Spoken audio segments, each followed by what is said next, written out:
All right, we are recording. So welcome everyone to Perfect Connections on the last day of January. Oh my gosh, where did the month go?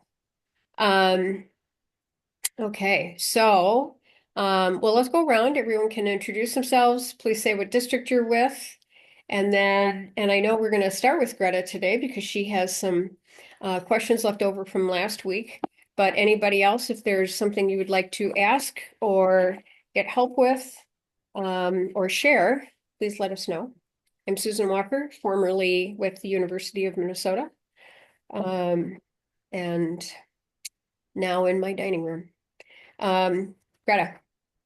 I'm Greta Nelson, and I am from Cambridge Iceni Schools, and I'm a parent educator here. And I did have a question, and it was because somebody came up in class that a parent came to class with a question regarding something she had heard on social media, which I wasn't sure if it was even true or whatever, and asking, are we doing this in this district? Are they requiring you as a teacher to A, B, C, D, E, whatever that was? And it was a little intense. And so I was just hoping maybe we could talk about what do you do in situations like that? I'd love just some more strategies. So we can get to it after introductions. Carissa. I am Chris Lee in Mountview, parent educator in Mountview. Yeah, I don't think I have anything in particular this week. Ellen, since you came over. Hi, Ellen Hafer, parent educator in Northfield, and I have no questions today.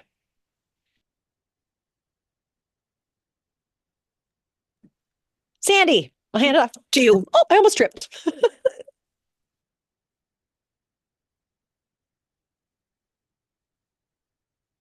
Sandy, can't hear you. We can't hear you, Sandy. Oh, shoot. It doesn't say you're muted. No, she was having audio issues earlier and she disconnected to try to fix it, but Oh. Put it in the chat. Someone will be your voice.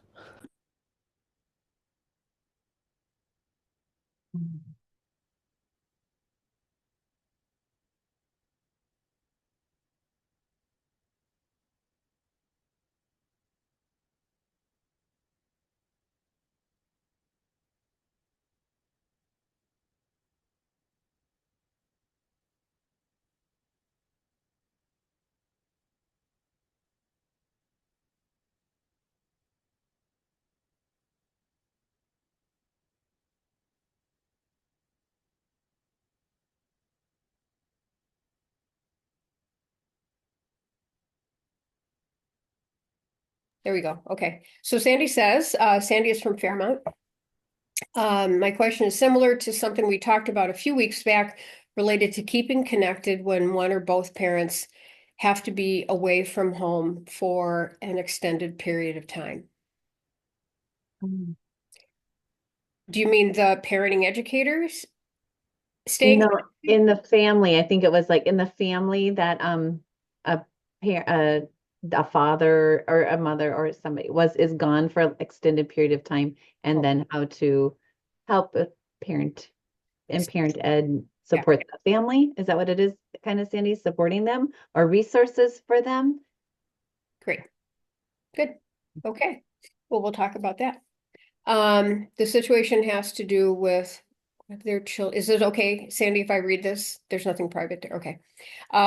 But the situation has to do with one of their children having cancer and being gone from their three children while doing treatments for that child. Oh, wow. Well, that's even more complex. Yeah. And involved. Resources, how can they stay connected to the other children while in the hospital with a child? Wow, Sandy, that's a great question. It really is. Like I feel for the family just even reading that. Yeah. Um, okay. Well, let's start with Greta. Greta, do you want to repeat your question and we can talk about that? Then we'll get to Sandy's great question. Yeah. Um, yeah. So my question is, do you guys have strategies you use when somebody brings up a topic that you're probably not going to be able to go in deep on because you don't even know if what they're saying is true. But this one was political, and it doesn't matter if it was blue or red. I really don't care if it's blue or red. Just the idea that you don't know how how they got their information and those sorts of things. And this one she was pretty intense. She goes, we don't believe this. And it sounds like the state is going to make teachers teach to this. And I was just kind of surprised at how it came across so quickly, so fast and emphatically. And fortunately, I had some parents in the group who were like, huh, well, I would suggest you talk to their teacher and the principals. I know that they're willing to talk about this and answer any questions that you might have. And that was lovely. I said, I'm not sure about that topic. I haven't been given the directive to do this. So I don't know anything about that specifically, but this idea from the parent is a great one. Call your student's teacher, call the principals. Even the superintendent would welcome an email if you have a question specifically to see if our school district is doing this initiative or not. And that's what I said. And it felt like it appeased her. But do you guys have other thoughts around that the next time it happened, or clarifying if you've had anything? Thanks, Clarissa, for the thumbs up. Greta, I think what you did was great. I would shut it down immediately and say, I have not heard that, but I will talk to the powers that be and get back to you. And then I would put it in an email because I would not want to devote any more class time to it for it to devolve into a political discussion. That's a great idea. I wouldn't allow that. And then if it came up again, I'd say, hey, I covered this in an email. If you would like to, you can take it to my coordinator. You can take it to my administrator. You can take it to the superintendent.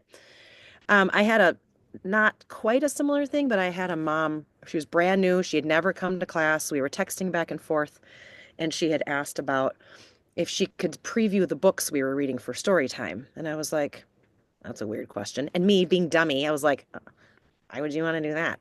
And then it eventually came out. She's like, oh, are you guys reading any books about gender or sexuality? And I was like, nope, we read books about fall and penguins. Blue. But it was all in an email. But again, like you, Greta, it surprised me. I was like, it does. Where is this? And she had never been to class. So, the question just came out of nowhere. So anyway, but yeah, I think you handled it great, but I would just put the kibosh on it. I am not going to allow it to devolve into a hot mess. And then the emails, they have the information. It's from a reputable source. I might even forward it from whoever I got it from. Like, hey, here it is from the top. Enjoy. Yeah.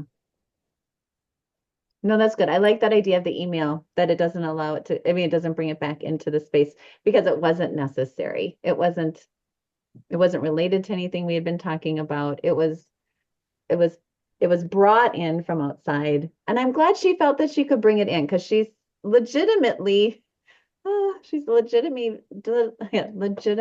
concerned.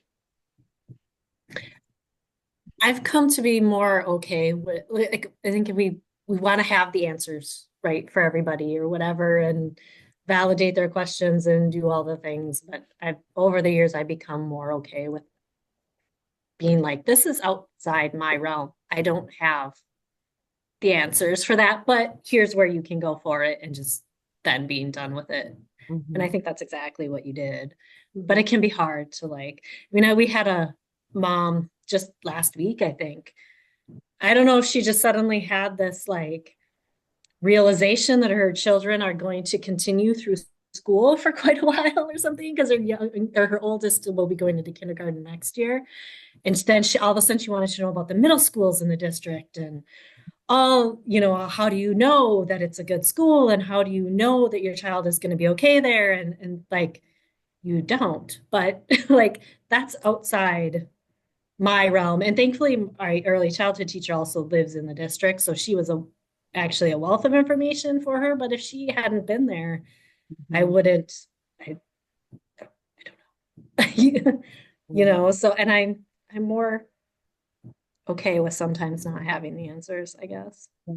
When you And say, it, yeah, when you say that, it makes me think, okay, back up 20,000 feet, right? Like, so in this day and age, there's a lot more things that people have their hands on for information and that can come into our classroom than it did 25 years ago. So more things can like show their head all of a sudden and go, wow, I didn't even think that was a topic we would even start here. But because there's more chances of that happening with all this information, I got nervous. And then when you were talking, I also want to use that same argument to say, I bet they have that information online and the school website. I bet you would find your answers there or something like that. For yours, Carissa, for the topic of what Yes. schools and how And what that's part of where our early childhood center, like, here's the ratings and all of yes, that kind of stuff she sent her to. But yes, yes. yes, I don't have And that information.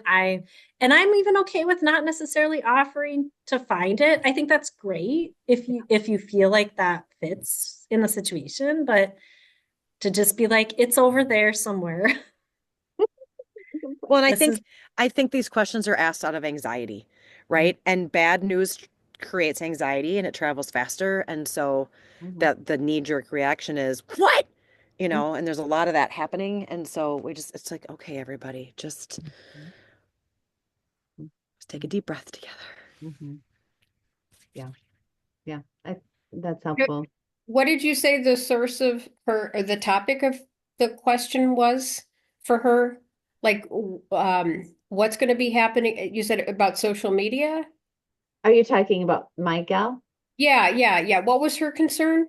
So she heard on social media that there was a directive coming from the government to say that schools were going to require teachers to teach something specific that would be required of them, whether or not they agree with the subject. Okay, okay, yeah, And she was concerned about that. yeah, okay, yeah.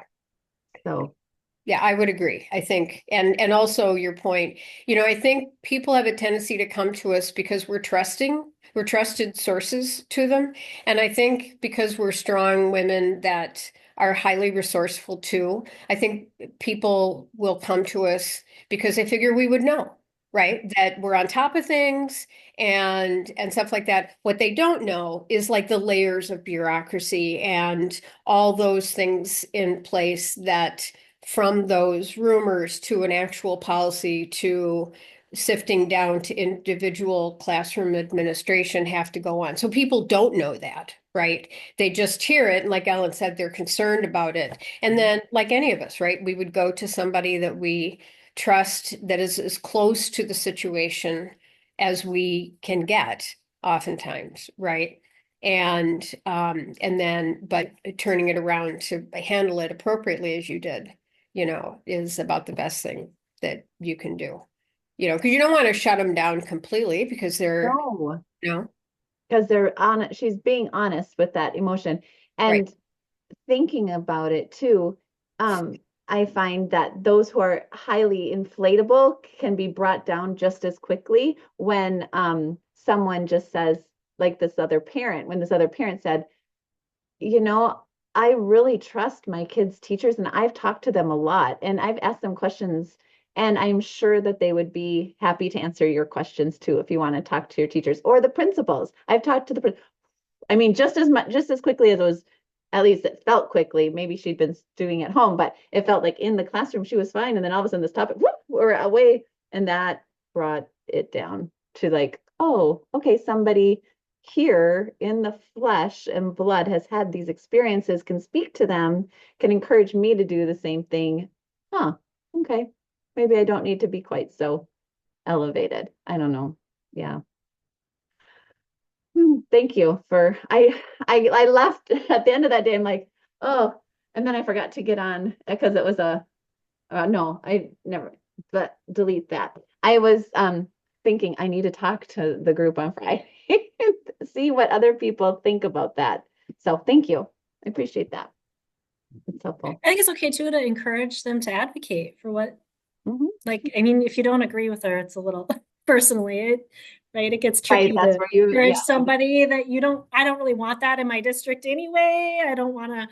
but I mean, it goes to everyone when you're talking to the group that, yeah, Mhm. it's okay to advocate for Mhm. your kids. That doesn't mean the district's going to do it either, Yeah. but, but advocating your voice matters Mhm. essentially too. Mhm. That's well said, Carissa. Yeah. And then I think it speaks also to what power you have within your own room, right? Within your own classrooms. So that it kind of depends on what the thing is and how close it hits to home. But let's say that it's something about like Ellen's thing about books and I heard that the school district is not going to let us read any books about bodies, children's bodies and gender and things like that. And and it's just like, well, like what is within your own power? And then, if you have your own opinion about it and what you can do in that classroom, and, it's still not in it's not in a law, it's not legal, it's not a law thing, and it's not a school district policy, it's just something being discussed. But as long as it's in my classroom, as a classroom, this is what we will do, right? This is what our families feel comfortable with, and so we'll continue doing this. So I think depending on what it is, right, it Mhm. can also get to that level of, what is within your power.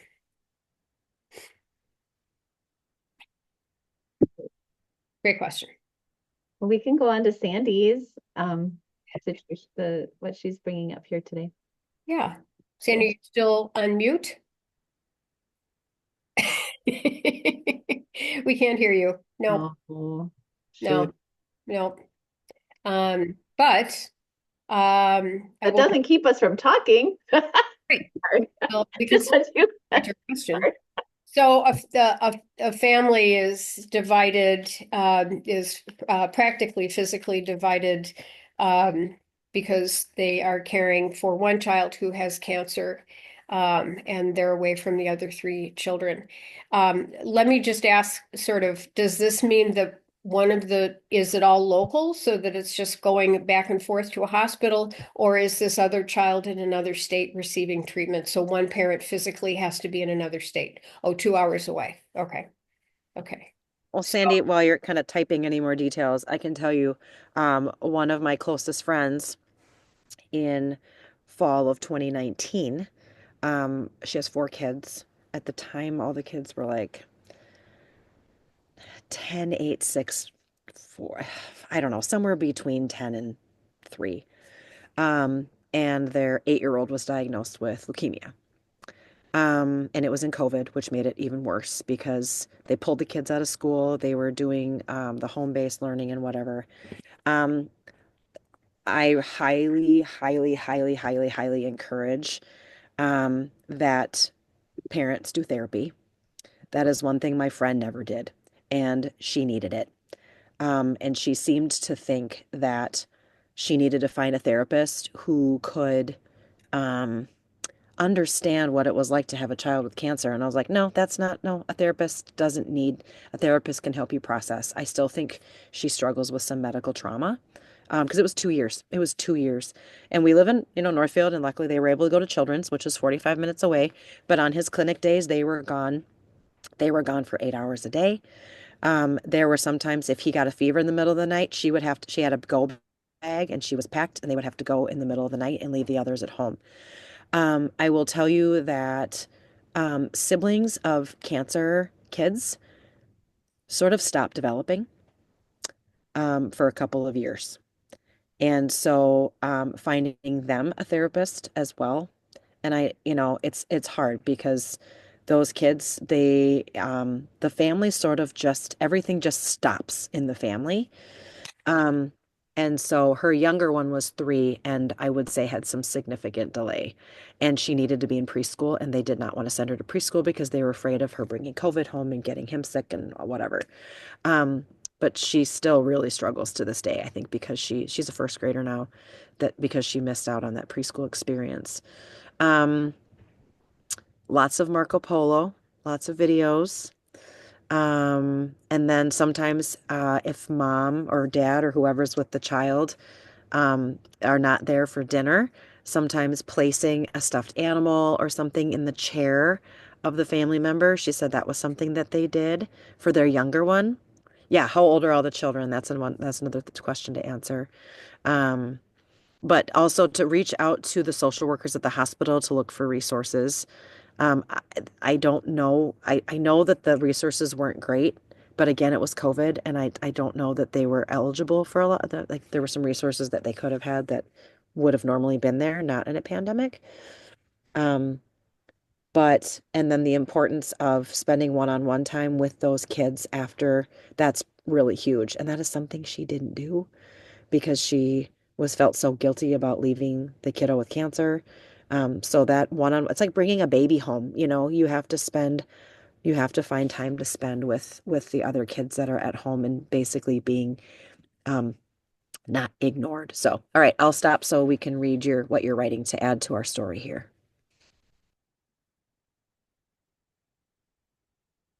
So the children, this is for folks watching. The child who has cancer will be 2, and the other siblings are almost 5, almost 7, and almost 14. So it's the youngest in the family. And the is going for treatments 2 hours away, and either one or both parents go for treatments.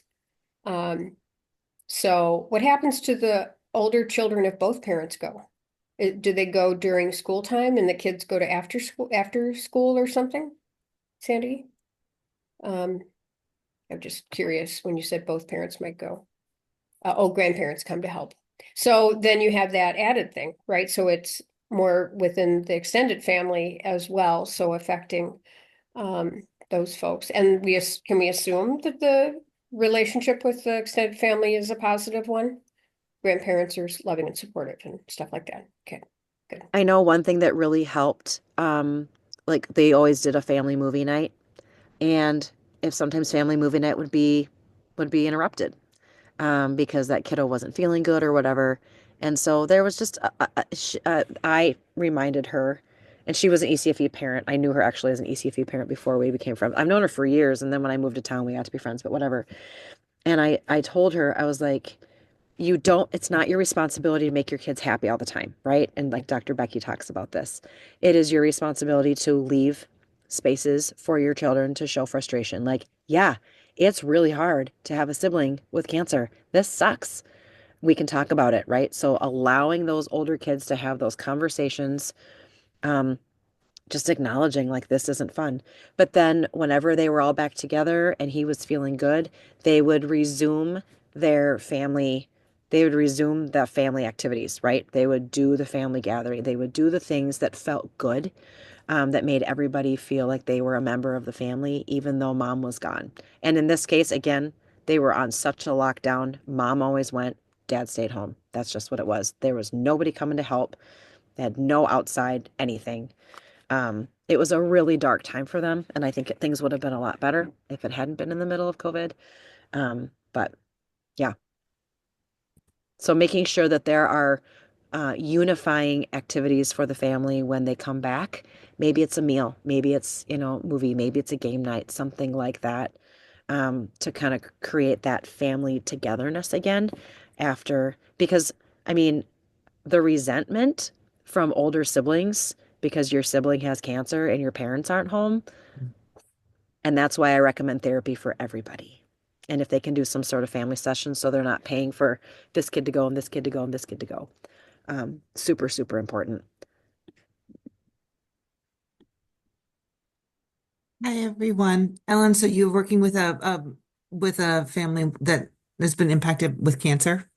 Sandy is. Oh, And Sandy. Susan, will you copy and paste the chat so Shannon can kind of catch Mhm. up? Sandy has Sorry. no audio. No, it's good. She probably already did it. Sandy has no audio, so we're helping her support a family whose youngest in the family of 4 has cancer. I put the Sesame Sorry, Street they're 3. workshop in there, a link in the chat. I think it might take some searching through, but I think you could find some stuff in there that might be helpful. they've got a lot of just like printable things around helping kids share emotions. They've got a family like emotional well-being and like a family bonding. They might find some nice stuff in there. There's like a grief section. Maybe there might be some stuff in there. And even in like the divorce section, I'm pretty sure there's something around like when I miss my other parent during a divorce that might fit in the situation too. They're cute, they're simple, they're printable, I know I can't remember which section it is in. Maybe that's in the divorce section too, about like talking to kids about who else cares for them in their world.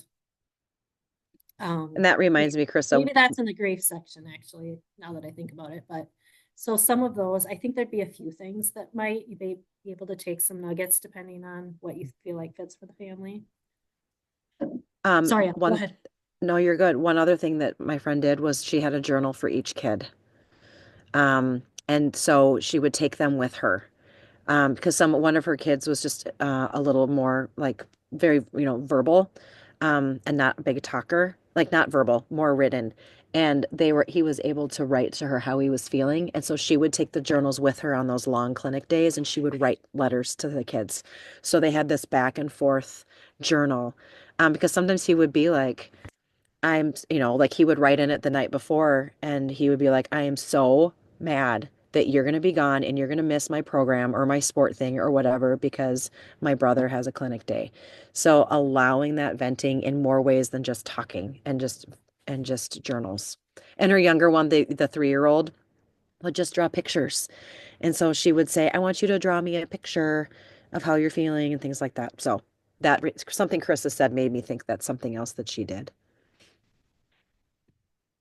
I think maybe in the divorce section too, that I can't remember, they call it like a feel better bag or something like that. So it's sort of like when I feel sad, a little pre-planned bag of things that will help me feel better. There's a little video that goes along with it. I don't know if it would be appropriate. So video would be appropriate in this situation, but the idea maybe. Sandy, you seem to like shake your head when Ellen was talking about the uh sibling who was angry. Have they seen any impacts on the other children? Have the children demonstrated anything behaviorally or emotionally that would prompt the parents' additional concerns?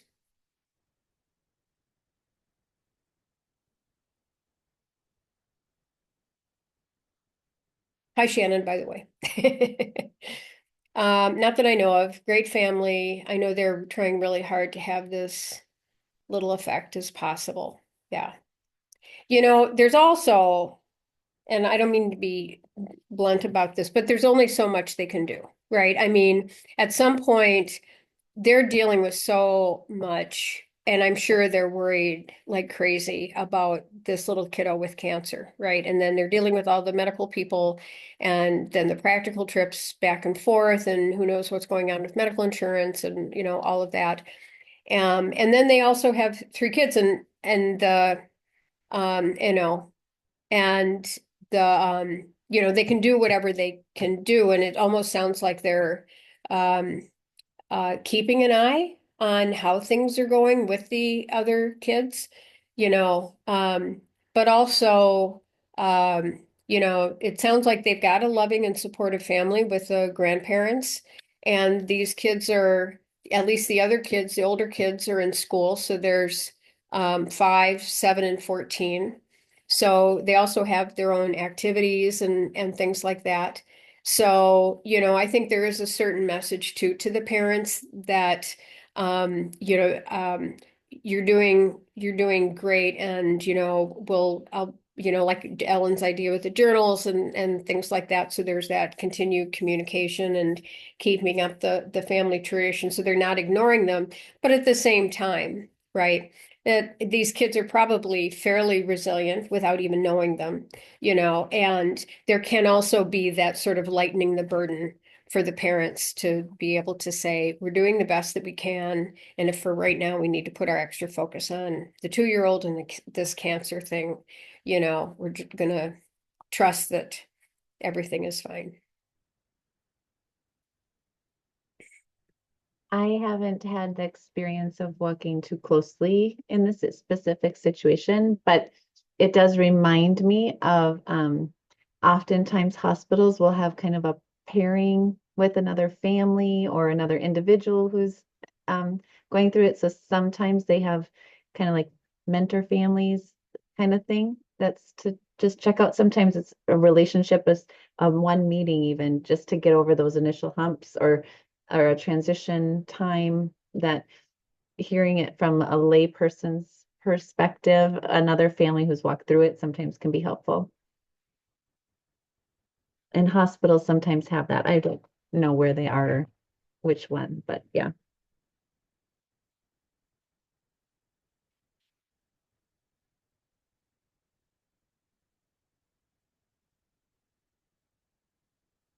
Nurse navigators. Mhm. Yeah. I think some of the things on the Sesame Street workshop too, maybe grandma and grandpa could do with them too, because Mhm. ultimately grandma and grandpa, when mom and dad are gone, are going to be the ones that are getting the, I'm sad, I miss mom and dad, I don't understand what's going on. So I think they'd be pretty simple things. And maybe as the other thing I was thinking is more like a family calendar too, just to, and maybe appointments aren't that predictable enough. I don't know. But for the appointments that are predictable enough anyway, to have a calendar so the whole family can just that alone can sometimes take off a little bit of pressure.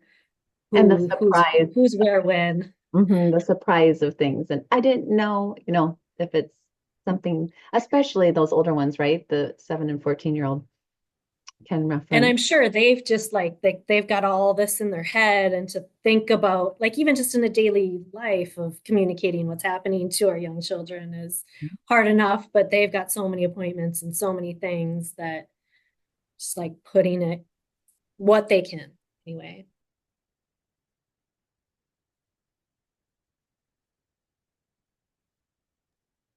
My heart goes out to them, Sandy. So hard. It's just so hard. So hard. And unfortunately, it will change the dynamics of the family. It's hard to express that to a parent. I think along with what you were saying there, Susan, of how it's inevitable that things are going to change and things are going to be rough, and um, make sure they don't go into toxic positivity around it, I guess would be my thought. As honest as possible about what's going on developmentally, um, because kids can tell. They know. They know. And so the more information you can give them, the less in that place of, I don't understand. We all know the unknown is super scary. And of course, with cancer, there's a lot unknown anyway, but as much information as they can give them that's developmentally appropriate, don't shy away from that.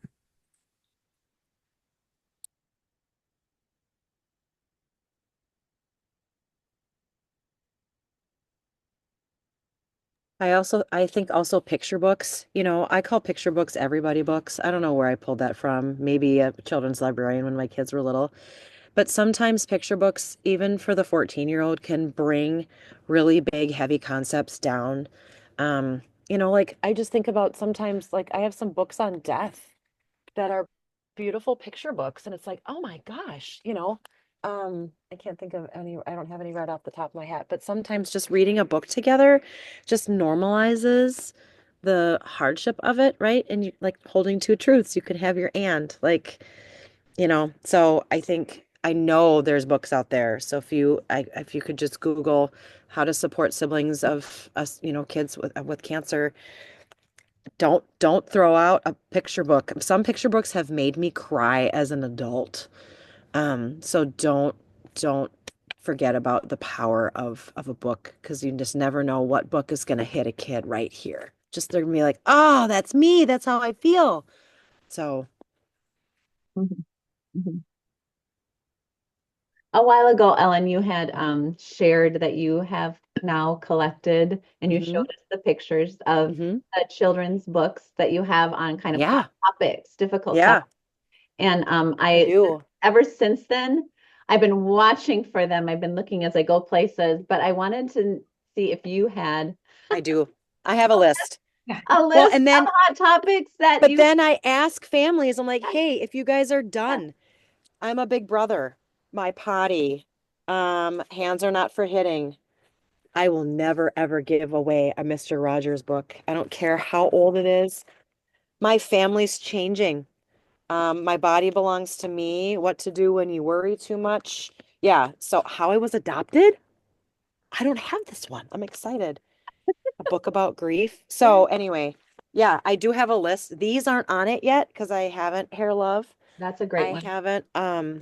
haven't added those, but I will send you my list of the books that I have. Obviously, it's just what I have, not what I want.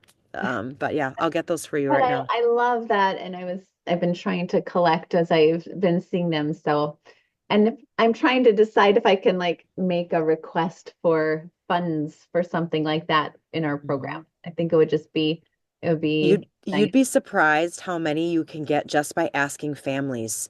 Hey guys, if you're done with your family, you know, when kids are done biting, they don't need their biting book anymore. Could I have your biting book?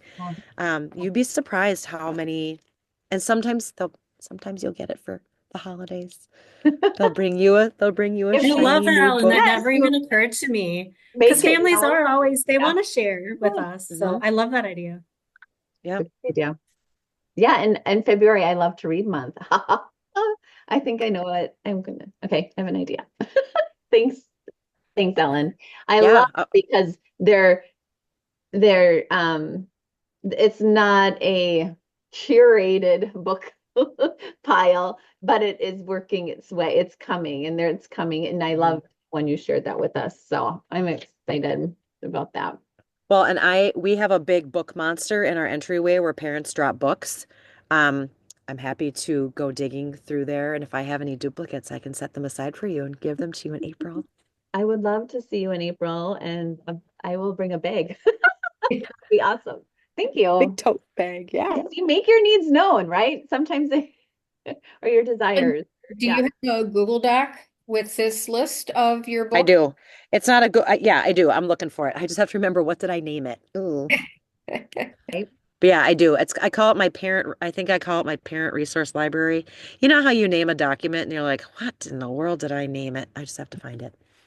But that could be something also collaborative that people could add in other Absolutely. books. Like I know, are Berenstain Bears books okay? I don't know. I mean, Some of them are a little, they're really long. they're long. Yeah, they're long. You know, I didn't do Berenstain Bears at my house. Isn't that terrible? But that was because the dad was so dumb. I hated that. I don't want the dad to be dumb. They make him look so anyway. Yeah. That's There's an funny. S I word found that it. we don't use at my house. They make him look so dumb. Yeah. No. They Um, just have a lot of words. It's a little too much dialogue. I also didn't Yeah, like they them are. either, but I Yeah. didn't read them with my kids. Or Sorry, maybe kids. grade school. I mean, Mhm. and doesn't Bluey now have some topics that are Yes. challenging? I hmm mean, like they're challenging topics that are good to see in video hmm and how they're resolved or how I they're. need to start. I need to start watching Bluey. have you seen any, Ellen? No, everyone's like, Ellen, you have to watch them. I'm like, I Wait, know. just wait. I know. You're I gonna know. melt. I know. That's what I hear. Mhm. Yeah. Mhm. There's the list. It's not pretty because I have it formatted for the little signs that I have hanging under each. So it's not pretty, but you get the idea. Thank you. Because as I get them, then I'll add, heck, I have the doc open. I should just add them right now while I'm sitting here. Yeah. Yeah. Ah, It seemed like I was looking at the National Cancer Institute, which of course their pages are outdated, but just in terms of like talking to kids and stuff like that. Because I'm thinking in Sandy's situation, that the kids are teenagers are 14 and 7 and 5.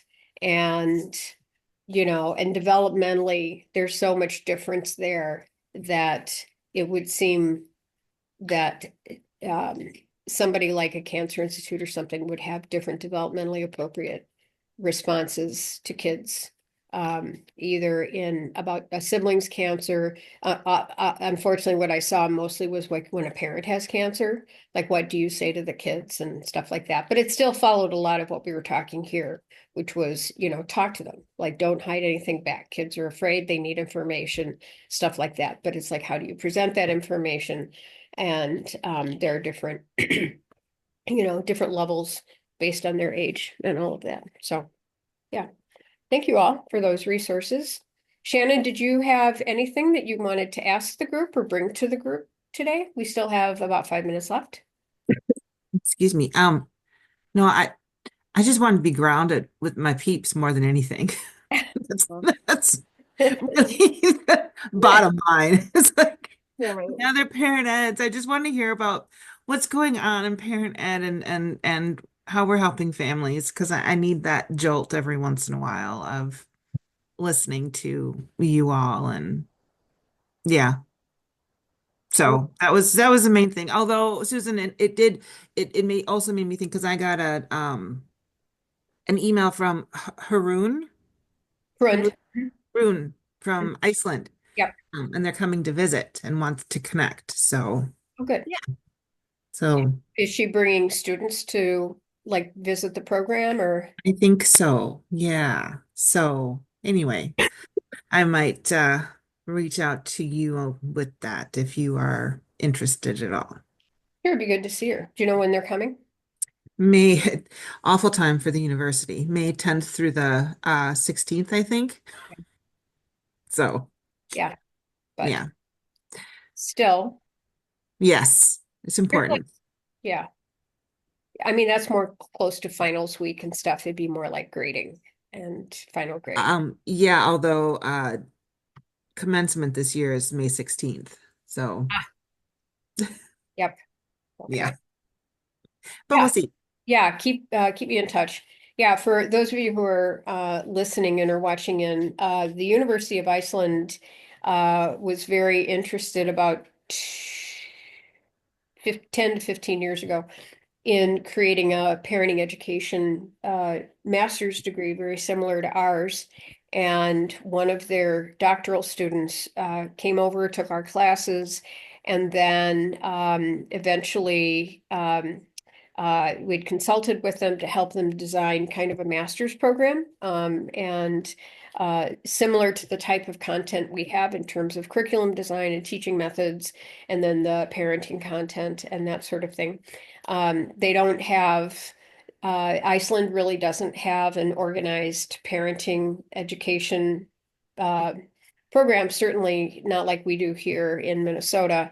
And it's sort of piecemeal in terms of programs like what's it called?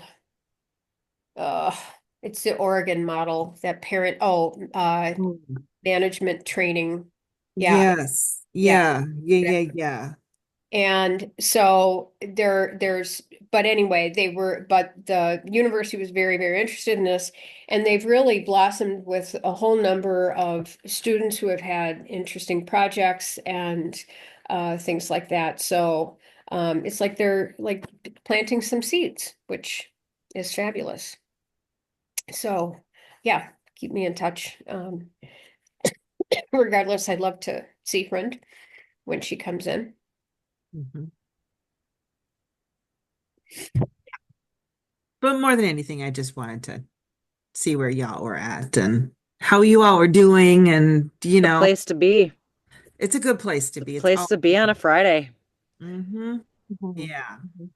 Yeah, Christians are always um uh Greta. Would you just share with Shannon what your question was? We'd have to go through the whole discussion again, but I thought it was also a good, like a real question that a parenting educator might get that it kind of puts you in a situation and like questions, how do you respond to it? So if you could just share, would you mind sharing that with Shannon? No, not at all. Hi, Shannon. Yeah, so the question at the beginning was, I had a parent come in during our session time together brought up that something she saw on social media that heightened her concern for education. And are they telling teachers that they have to teach this specific something? And it doesn't matter if it's blue or red, but it was political and just whatever, right? So she was very intense and she was heightened and concerned. And I didn't know if the information was even accurate, true. I didn't know where it landed in, in accuracy. So I was bringing up to the group, what would you do? Because it put me off. And there's not a lot of things that get me my heart starting to race, but this one really did. And so I shared that another family said, well, maybe you should talk to your child's teacher and see what they've been told or whatever. And then, or maybe talk to principals, because I've had good luck talking to principals in the past. I love to talk to my kids' teacher and ask the questions when I have them. And they just actually did a beautiful job. And then my response was, I can tell you only that I have not been given that directive. I haven't heard anything about this. But maybe if and then pointed them to the direction of the principals or superintendents. But my feeling is that this happens more and more, that more things are out there because there's more information out there, which leads to more questions and more concerns, which I haven't always faced. I mean, I haven't had in the past, because what happened in our class was kind of what we curated in our class. And now lots of things come in from outside, more so, right? And anyway, but yeah, we talked about that earlier, and there's some good insight into that. You guys want to share what you shared? I was just gonna say, I know we're pretty much at time, but so this week I had put together a lesson plan around the whole Surgeon General advisory, and I had put it together before the current administration came into office, or most of it anyway, and I hadn't quite gotten finalized, so I hadn't gotten to doing it. Finally had time to finalize it, decided to do it this week. And I hadn't really processed that fully, that all of the changes that are happening so suddenly. And I was glad, and I've done it with every separating class this week, and I was surprised that it didn't get more political than it did. And I sort of sat in the first group going, oh, what did I do here? Maybe this was really terrible timing, actually. But it was fine. Somebody did say, well, is he even still the Surgeon General? And I'm like, I don't know, maybe not. But I was surprised by how unpolitical it got, thankfully. But yes, I felt like I was inviting it sort of by accident. But it's an important conversation. So it's really hard to how do we have these important conversations when the political world is so chaotic and people have such strong opinions either way? Pray And for parent me, because reaction to the, go ahead. I'm doing talking to kids about race next week.